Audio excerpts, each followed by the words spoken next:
Hi, everyone, and thanks for joining us today. My name is Jason Whitehead. I'm the CEO of Tritons, and you're here with the Jason's Take On Customer Success Leadership. We're really excited to be here, along with my co-host, Jason Noble in the UK. And just wanted to go over a couple of quick housekeeping items, and then we'll jump right in. So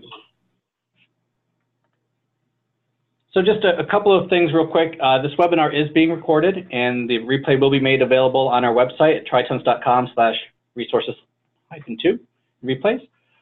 As you go through, if you have questions, by all means, please go ahead and just type them into the Q&A box, and we'll try and get to them at the end. You don't have to wait to the end of the webinar to type in your questions. We have quite a bit of material to cover, so if we don't get to it today, we will try to get them answered in a future webinar. This is going to be part of a series, and we're very excited about it.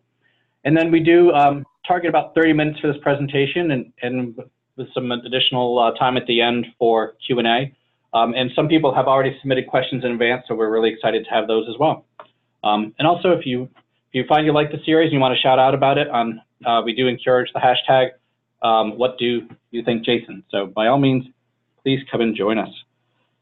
So as we said, this is a new series, and we're really excited about it. And we're going to do a new topic around customer success pretty much every month or so, every 3, 4, 5 weeks.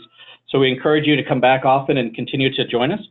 And Jason and I were talking the other day about why this series. And I think the big issue here is that we're both very passionate about customer success, and we've both been in the area, in the field since it started, and we've seen a lot of the value that customer success brings to businesses. But we also see that a lot of challenges are emerging, and people are looking for ideas and best practices and creative thinking about how to move forward. So we want to really have a chance to share some of our insights from our experience, as well as the people that we've spoken to in the industry.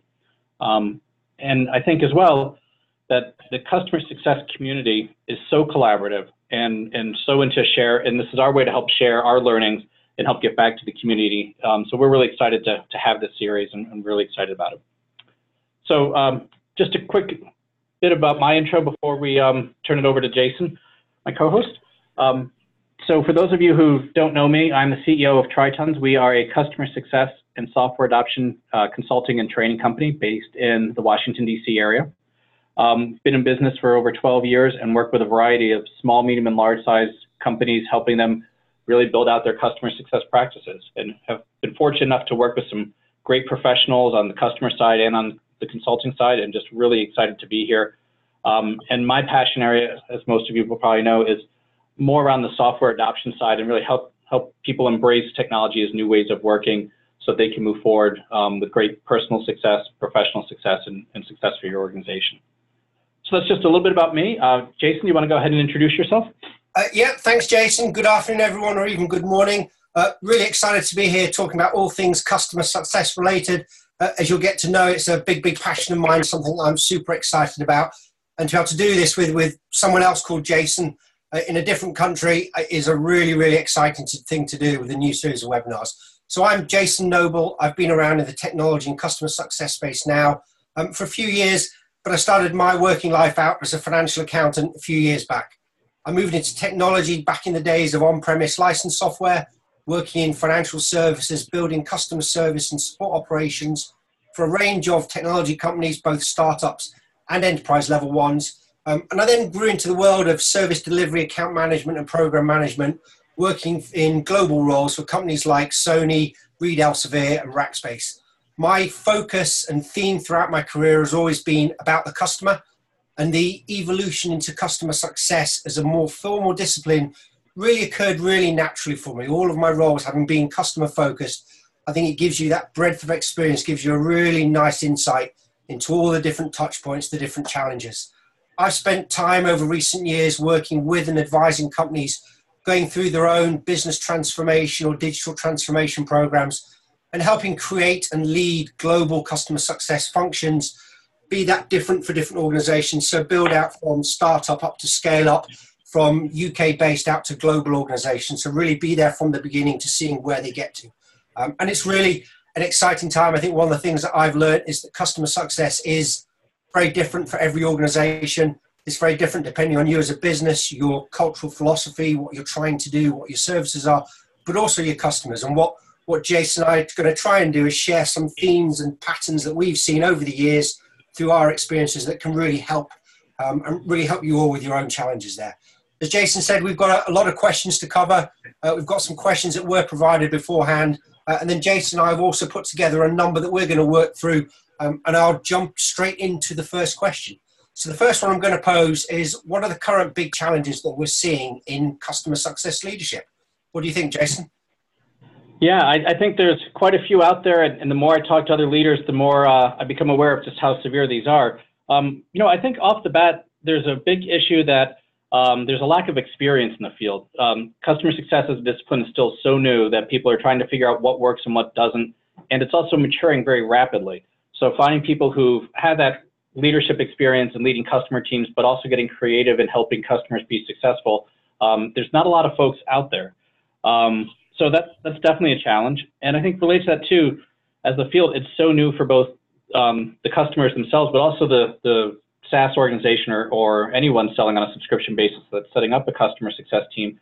They don't necessarily know what to look for or how to develop good leaders, and they're trying to figure those pieces out. And I think also a lot of it, people are expecting tremendous expectations for industry-specific knowledge. So they want to hire a customer success leader that knows their industry backwards and forwards. And it's hard to find people that have both the industry knowledge as well as that customer success domain expertise that they're looking for. And I think also that a lot of the proven leaders, they like a good challenge, and they tend to move around pretty quickly. So they may be into an organization for a little while and get things set up and then decide to move out and try again and do something else in a new challenge. So I think all of that together, there's a lot of challenges around it. And there's also, hard to figure out what's the best and the right way to do customer success. So, that's sort of my take. If Jason, do you have other thoughts around that? I think one of the key things that we're seeing is, and this is both the same US, UK, anywhere in Europe, in Asia Pacific, that there are a lot of organizations looking for CS leaders now. I think we're seeing organizations still thinking that you need that very industry specific experience, which can be very hard to get. So as Jason said, that the expectations right now are to get someone that's got the CS leadership experience quite extensive, but also very, very industry specific. That is a real challenge. And I do think one of the problems that we're seeing as well is that businesses quite often, when they're going through different stages of funding, different stages of investment, where that initial and kind of long-term investment needs to go can often be a challenge. And those CS leaders that come in can then be put up into very difficult positions. So I think it's something that we're seeing get better and better, but I think those are really a nice summary of what the key challenges are. But for me, as I said, one of the biggest ones is around the kind of expectations for what you'll bring to the table. And it is difficult when right now quite often you go into business and it isn't very clear from the outside what their customer success strategy vision is. You've got to help build that. You've got to help educate your stakeholders. That's so true. And I think that sort of leads to one of the things that we're also finding too is when you're looking across CS leadership, there's folks who are really aggressive and groundbreaking, and their organizations are looking for really new and disruptive things. And customer success in its own way is meant to be very disruptive and transformative of getting people to think and act differently and embrace their customer differently, which really begs the question, Jason, do you find that customer success leaders, are they being bold enough? Are they pushing the envelope as much as they should? I don't think they are. I think there's a lot more all of us can do. I've been in organizations where you as a CS leader, I think you do have to push the boat. You have to be bold and try different things. You're trying to get the business quite often, trying to get your CEO, your senior stakeholders to understand what the value, the benefit of customer success can be difficult. So quite often you're facing an uphill struggle, as well as educating the rest of the business. I think quite often you're also trying to educate your customers. I've been in organizations that are not sure what we're trying to do. Are you sales? Are you support? Are you just trying to sell me something? So I think we as leaders have to be very bold and be happy to try different things, take ownership, be accountable. And I think what you've got to find is that we can't all do it on our own. We need help. We need help from other people within our businesses. So we need to be very collaborative and engage with other senior stakeholders internally. We need to build up those external relationships with our client stakeholders. but also, as we've said right at the beginning, work as a community here. What else are we doing? What other ideas? What have ideas people tried? What systems, what tools, what processes? There's a lot of new, very clever technology out there that can help. Looking at things like tech touch and tech-enabled touch. There's a lot of new frameworks, a lot of reporting. So there's a lot more we can do around that. I think we've also got to have a lot of questions about what resources do we have? Quite often as a CS leader, you might be one of a small team. You might have customer success managers that themselves don't have much experience. Is that enough? What does customer success mean? Does support, do the other post-sales functions form part of your business? So really push the boundary for what resources we need, what investments we need. I think other leaders taking steps to move outside of their comfort zone as well. Help your other business leaders to push that out. Sorry, Jason, you were going to say something. No, I was definitely going to agree with you. I think, part of this too is, helping people to rethink what's possible and not being afraid to take risks, because so much of this is, you're trying to get your customers to engage with you and your product in a different way than they ever have before. You can't do that if you keep doing the same things you always did before. And if you only bring the same tools in, and finding some visionary leaders that can say, hey, here's a really different way to do this. Let's try this. Let's see if it works. Let's see how we can improve upon it. Having leaders that can take those risks and have that vision is hard, but that's part of being bold.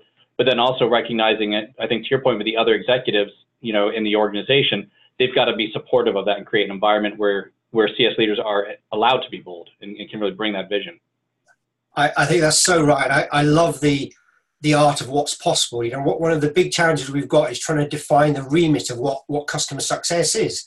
What are we there to do for our customers? How do we define that and define what our organizational structures look like?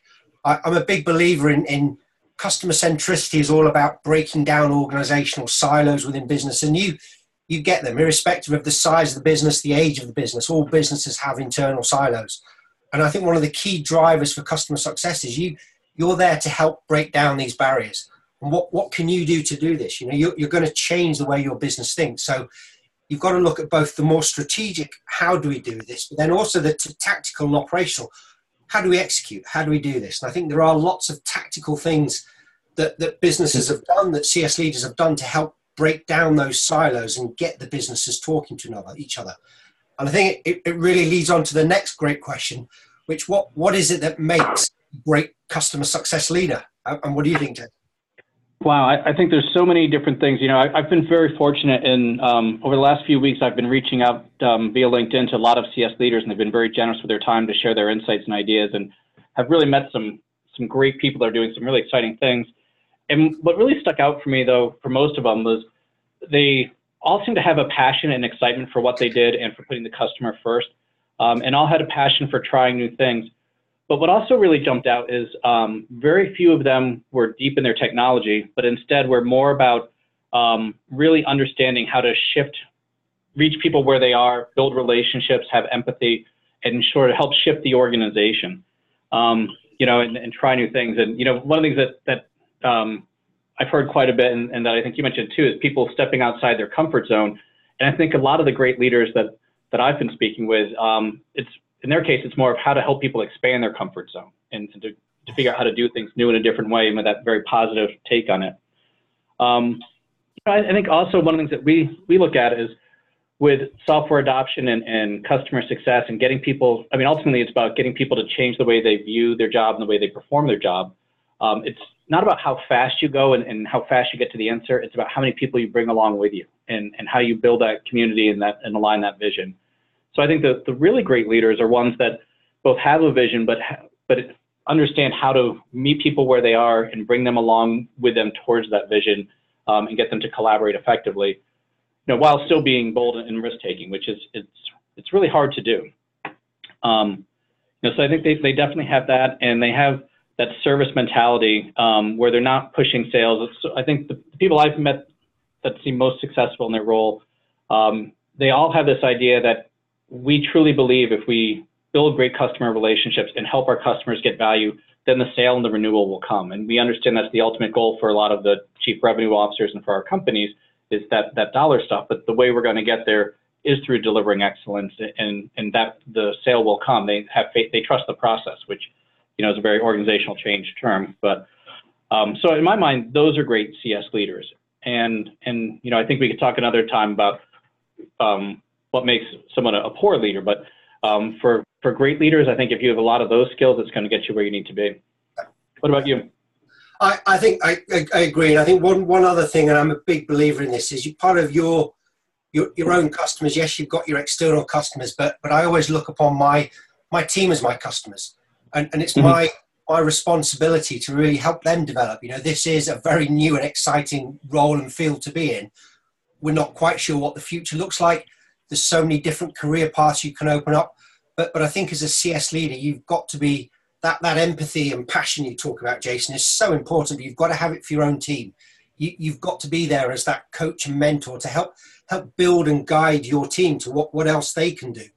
I think roles in CS can open up doors in professional services, project management, service delivery, leadership. There's so many different things that we're seeing doors open up in. I think it's so important to actually work really closely with your staff. I really love empowering my team so that they can be out there at the front trying new things, work with new things, try new things with customers.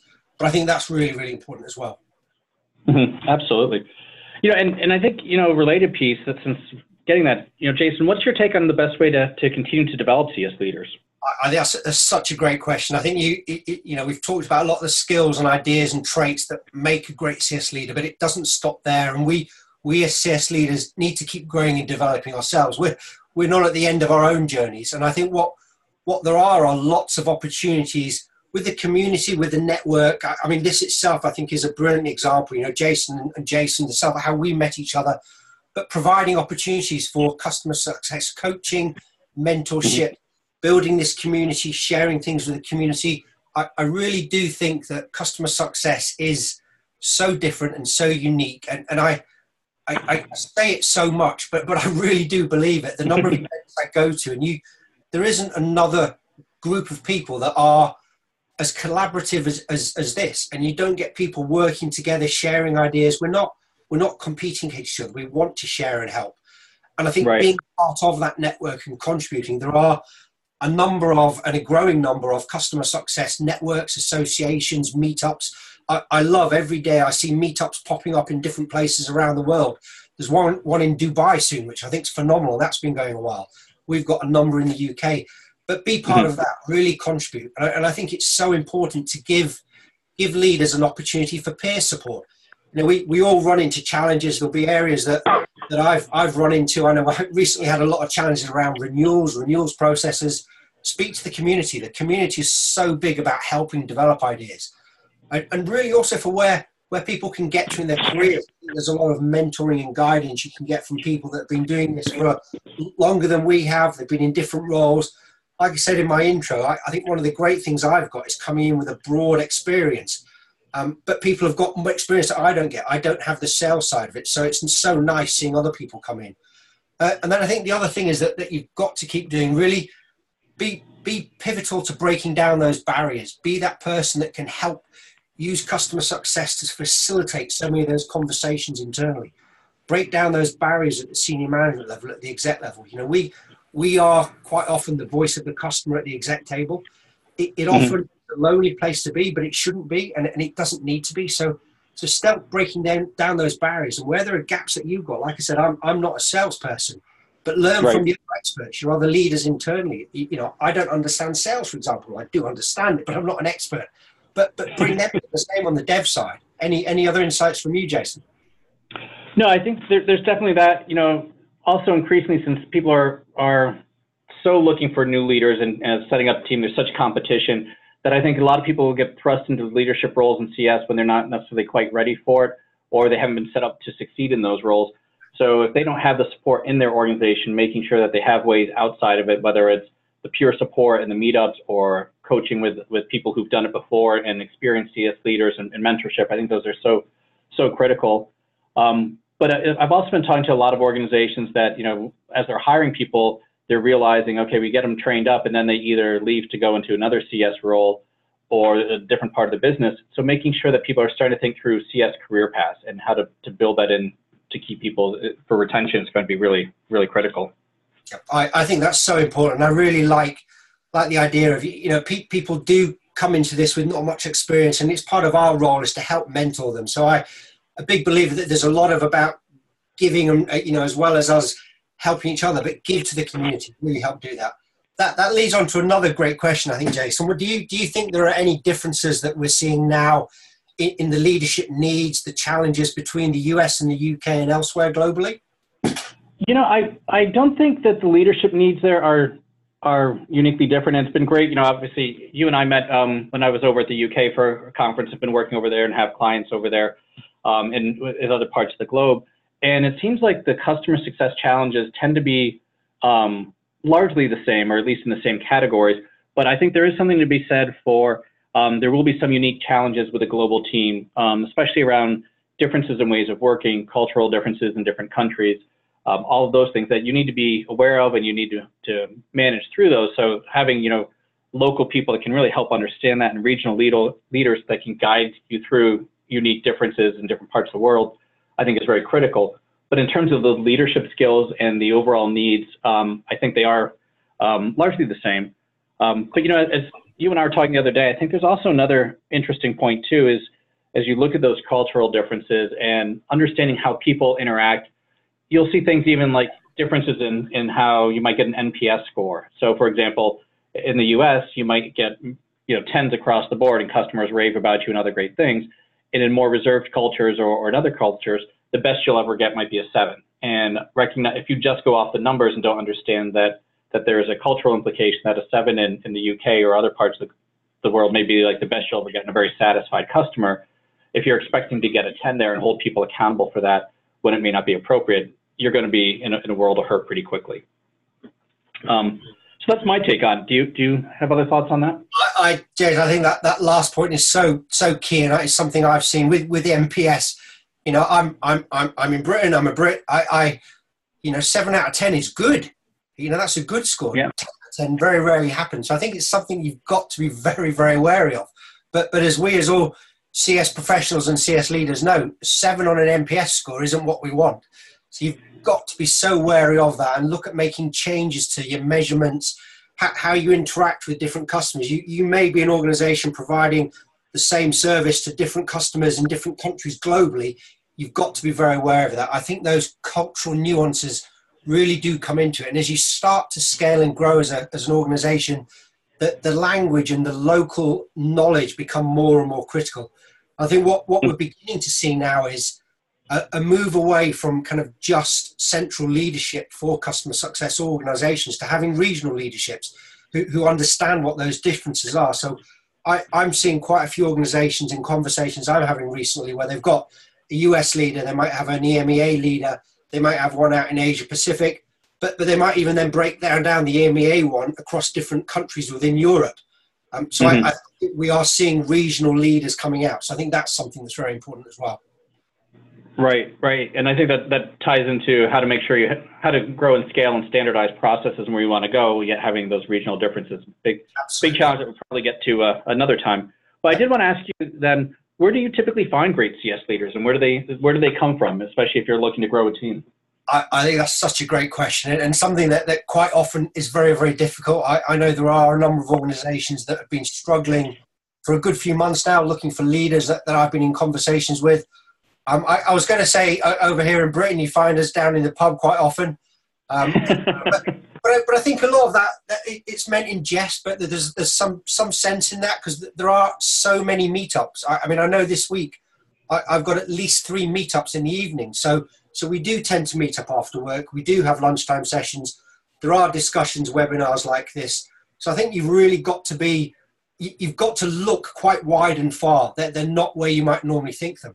I think you do get a lot of really good CS leaders coming up from non-customer success roles, even your non-customer facing roles. So be wary of that and look at, there are some fantastic salespeople out there. There are some fantastic support leaders. These guys have seen the different challenges around there. So I've seen salespeople be really, really good CSMs. I've seen sales leaders struggle to be CS leaders, but on the other side, I've seen some that don't. So you've really got to look far and wide for it. I think we do. Having said that, though, I do think sales can be one of the most challenging areas to come from. There are a lot of salespeople that still can be too focused on just the numbers. That isn't a general statement, or it might be too much of a general statement. But you've really got to think it's a lot more about that. And I'm seeing more and more salespeople now thinking about relationship, longevity of relationships. This is partnerships. So you want to see that happening. We can see that. And I have seen, as I said, I've seen some really, really solid salespeople, account managers move into senior customer success manager roles that then progress through the ranks there. I think on the support side, yes, that's a really phenomenal area to come from.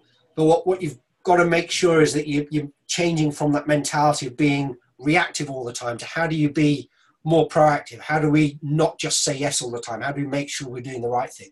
I think professional services and consultants, and there are a lot of really, really exciting consultancy firms out there. There are some that specialize in customer success, but I think they bring in a really, really solid element into customer success. I think one of the things that I really believe in customer success that we do is we are managing multiple projects at the same time. That might be every customer that we deal with is an individual project wherever we're working with them, working up for an EBR, a QBR, or customer value reviews, as I've called them, or training. But they are projects, and you're really used to managing multiple things at the same time. I think you're used to also, as a professional services person, used to building relationships very quickly, managing very difficult customers and having those difficult conversations, which is a really key part of what we do. Any other points that you'd add to that, Jason? No, I think you're definitely right. The part about having difficult conversations with customers, that's been absolutely critical. We hear all the time about customers that are, read and need to be, dealt with and have some really frank conversations. Or customers that are unsatisfied in other ways. That not everyone is comfortable having those discussions. And also, we've trained a lot of teams and worked with a lot of CS leaders. And one of the challenges I find is you'll get some great CS leadership, but then some of their staff members may have originally come from a support type role, and the staff members struggle to get into more proactive business outcomes as opposed to a reactive product focus discussion with their customers.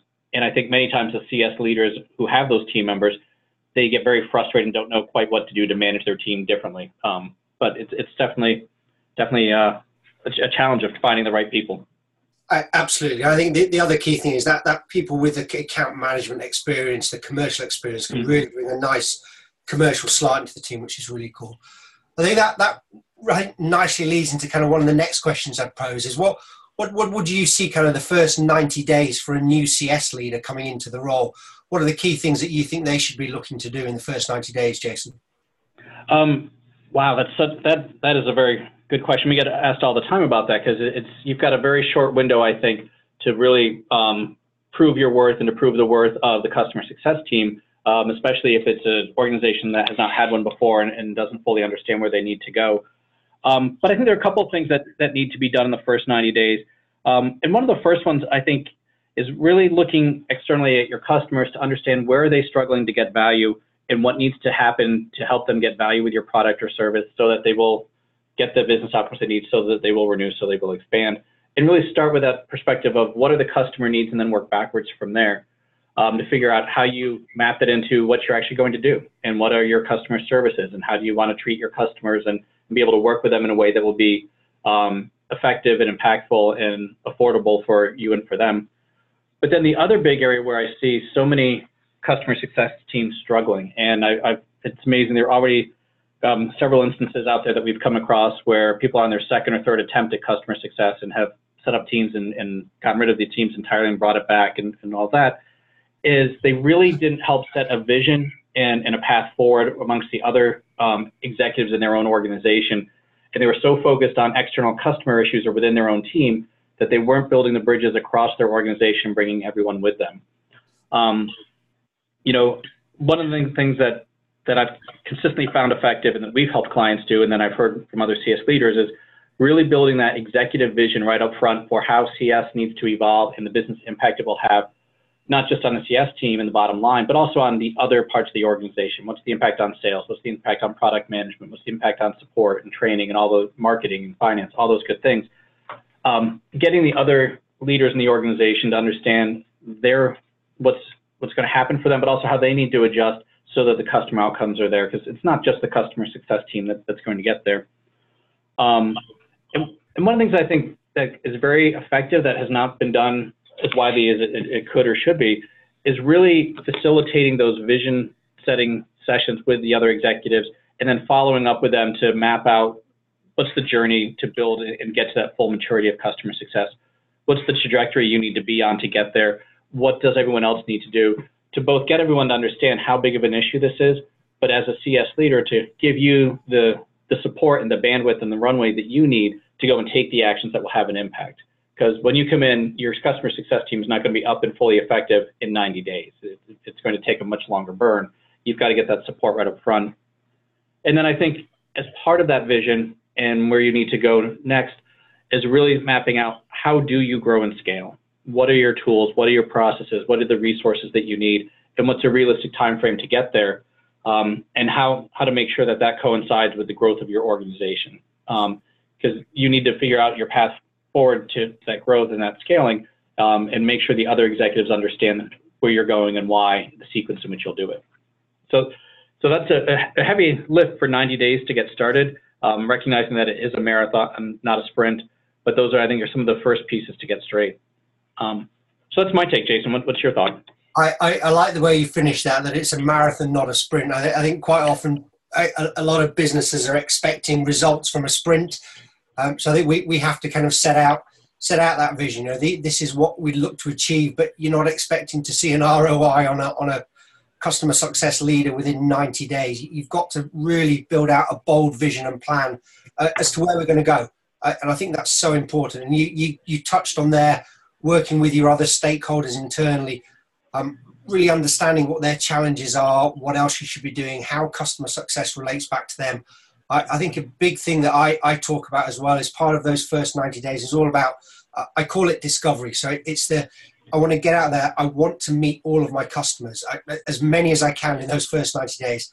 I want the voice of the customer from the customer, understanding what their pain points are for them, but also what things are we doing really well. I understand the vision, the direction from them, start understanding what kind of frameworks they want from us, what more we could be doing, what less they want, get their own take on what we should be doing around customer success. So it all is about a lot of conversations you need to have in those first 90 days, the first 120 days, to then build up a good roadmap for you then to set into kind of your first year role.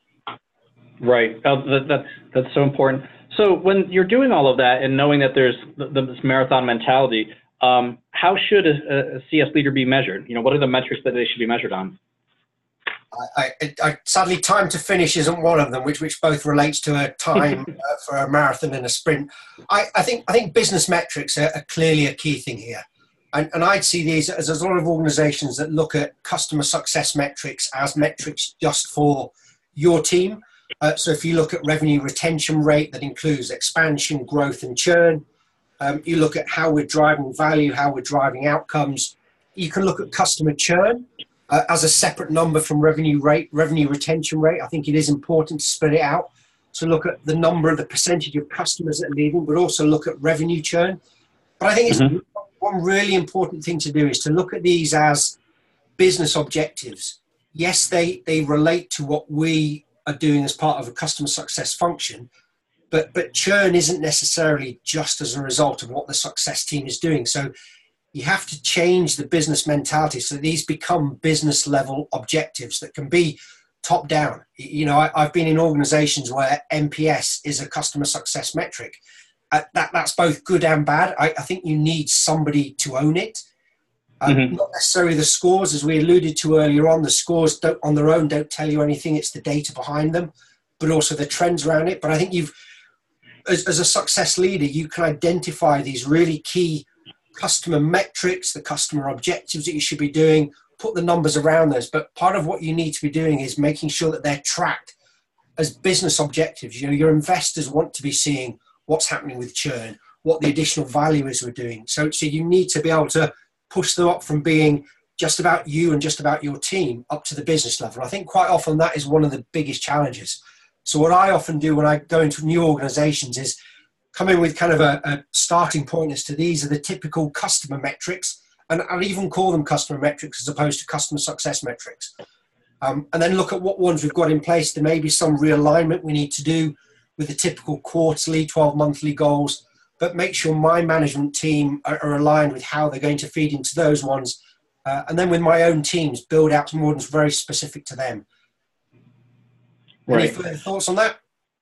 Yeah, I agree with a lot of what you said there. I think the only thing I would add to it is sort of like we talked about in the first 90 days in the visionary. I recently wrote an article trying to make a distinction between what I called short-term trajectory metrics versus the long-term performance metrics. And I think in the short term, if you're a new customer success leader and you're building visions for what it takes to build your team and to mature its capability, some of your short-term metrics should be more around, did you hit your milestones for building out your team and growing and scaling your capabilities?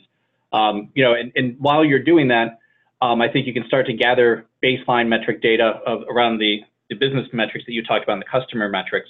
But I don't think you should be held accountable for those in the short term while you're still building out your capabilities. So having those capability or trajectory metrics to show you you're on track, I think that's a great way to prove to your executives and to the organization, we have a plan, we have a vision, all the executives have bought into it, and now we're working our plan and we're on track and off track.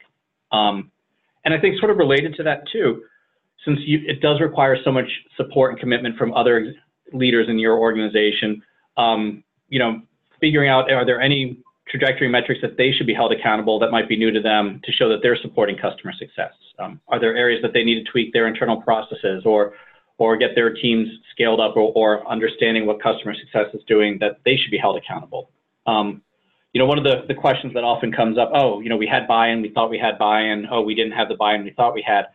I often ask, how do you recognize buy-in? What are the specific actions that people take that demonstrate their commitment and to demonstrate they're doing the things that will be supportive? Because ultimately, you want to see someone take action to demonstrate what they're doing and the other executives. So what metrics should they be held accountable to show their support? So that's just a couple of thoughts on the short term and how to build up where you need to go.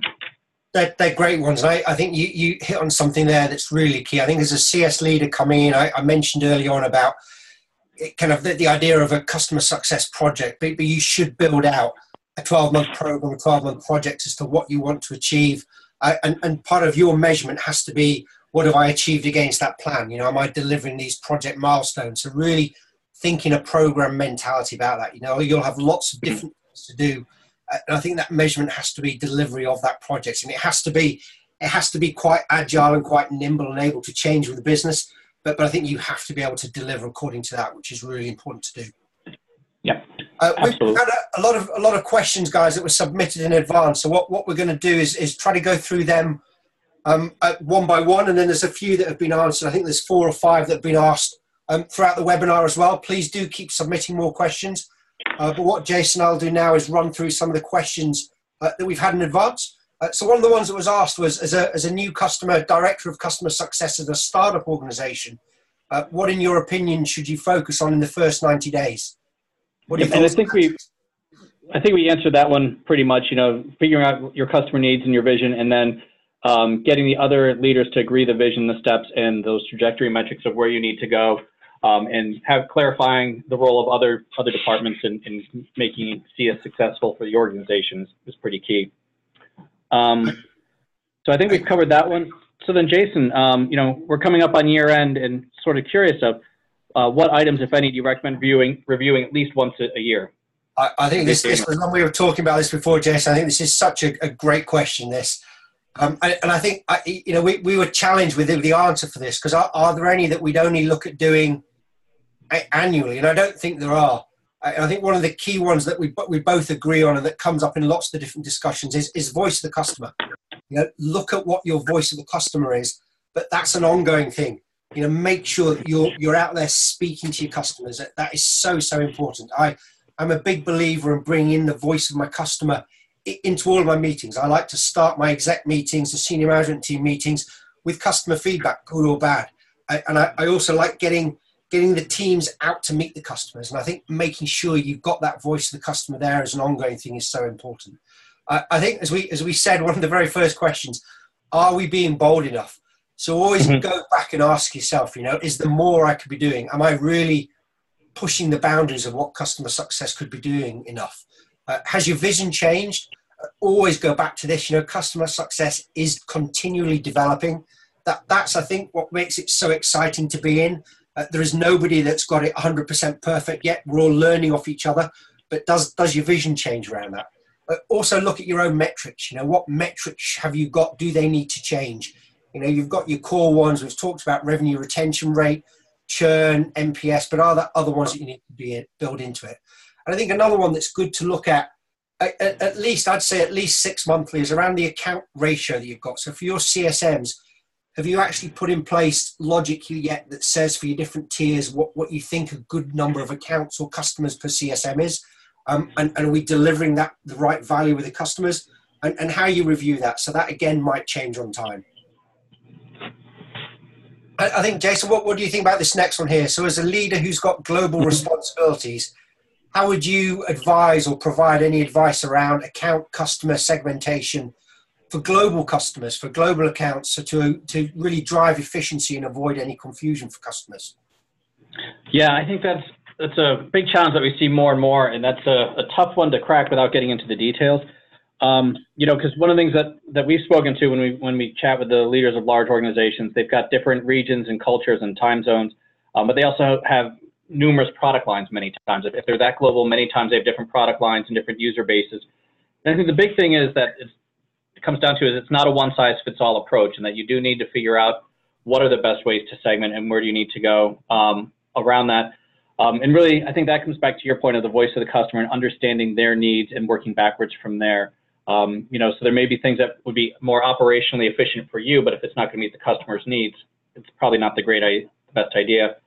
And increasingly, we're seeing a lot of regional CSMs where we're working with a couple organizations right now. They have global teams and trying to figure out where we have standardized processes and playbooks that really talk about the intent and the desired outcome and some of the core skills that we need, and some standard processes to follow, but also making sure there's room for them to deviate for cultural nuances or local requirements around that. And it's not a one-size-fits-all. So really more of a framework approach as opposed to a strict mandated policy.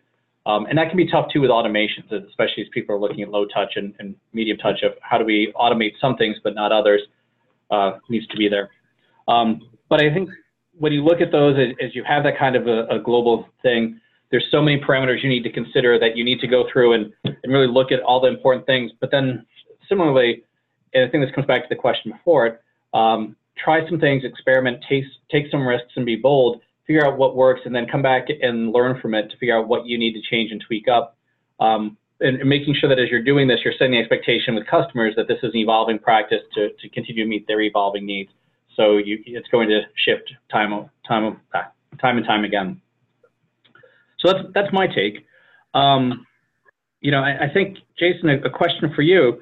If a CS team is not directly responsible for renewal quotas, like an account manager might be, what other metrics and KPIs could be used to measure the success of the individual CSMs and the organization? It's a great question. I think we've kind of talked through kind of some of the metrics, right? And I talked around kind of churn. I think is an important one. So not looking at revenue with churn, but look at customer churn.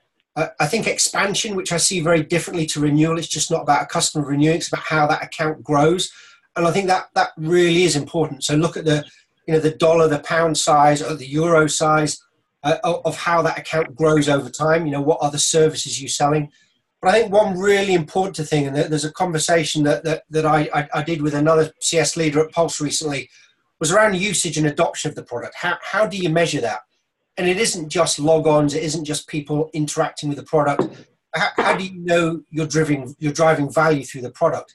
Do you know what the outcomes your customers are expecting are? So I think it's a really key thing at the point of the sale is for your sales guys to capture what the customer's expectations are, what the required outcomes, their so-called desired outcomes are.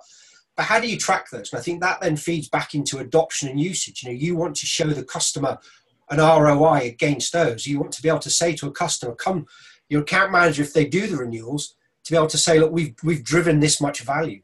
So I think you've got to know what their expected outcomes are and be able to report and show against those.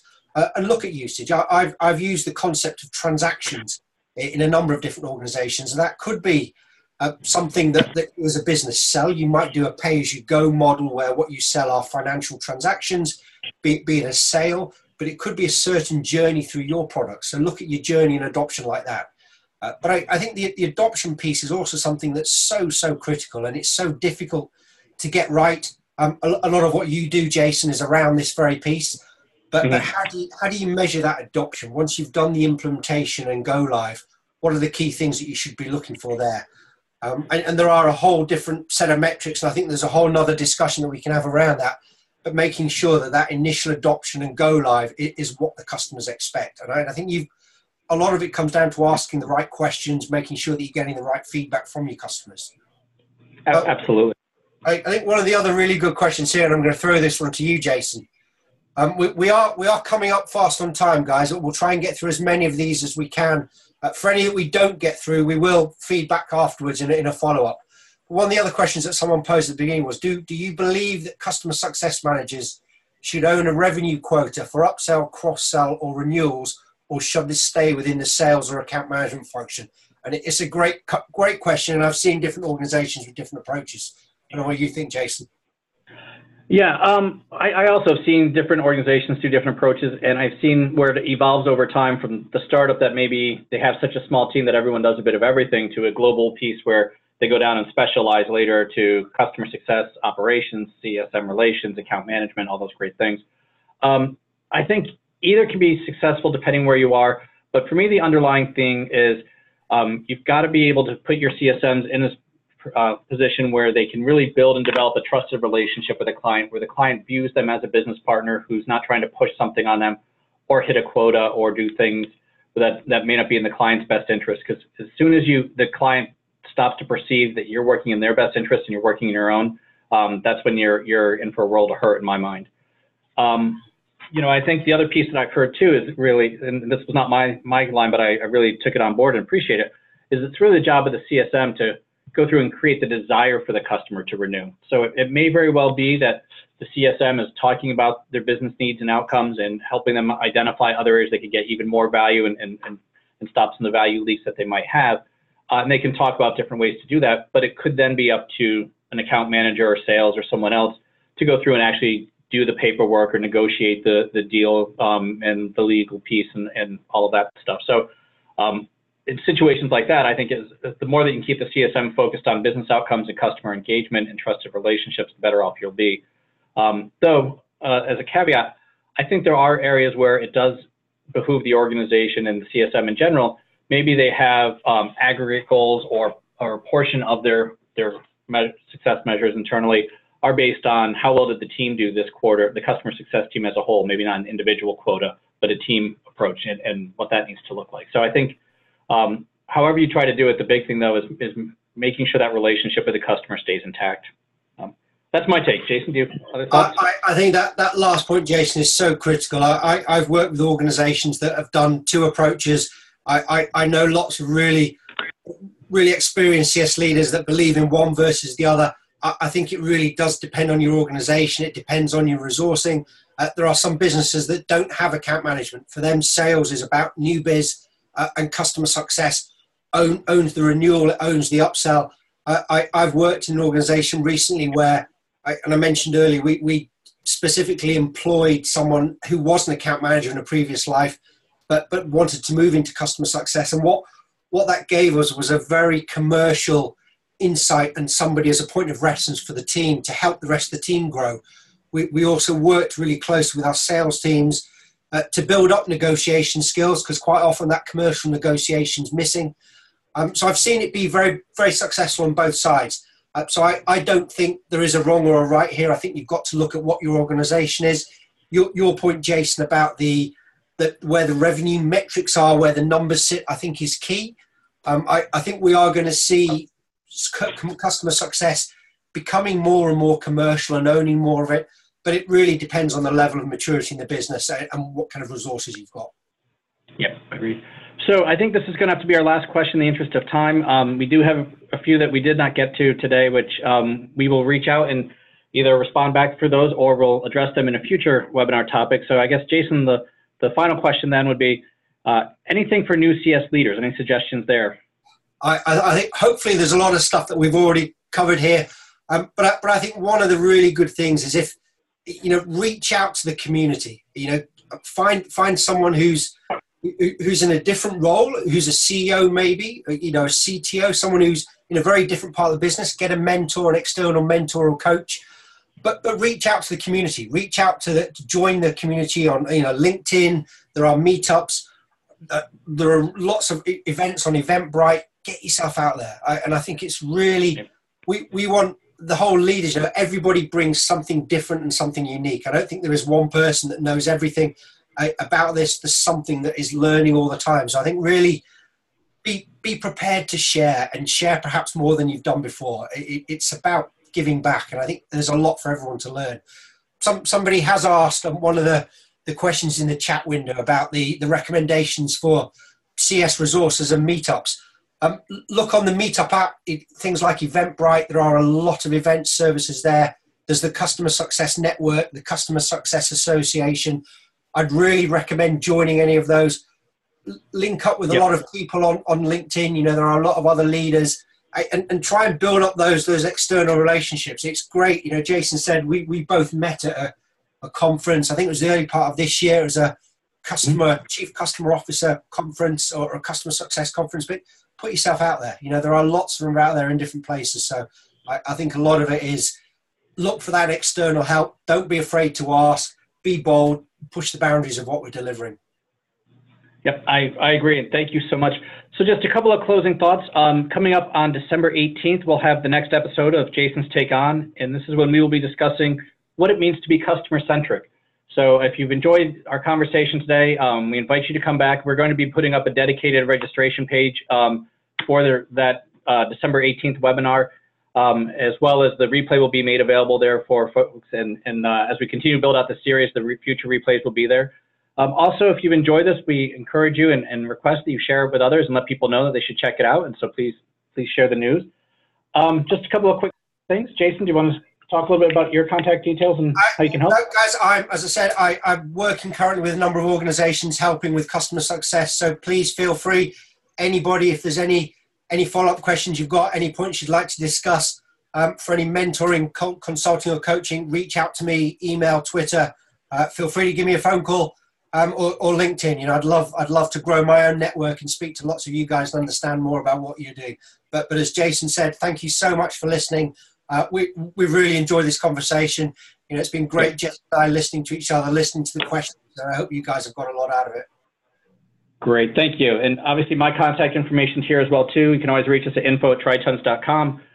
We do training, consulting, and coaching, so always out there. And please invite everyone to connect with me on LinkedIn directly. I've had some really great conversations there, and always love meeting new folks interested in the field of customer success and to learn what others are doing.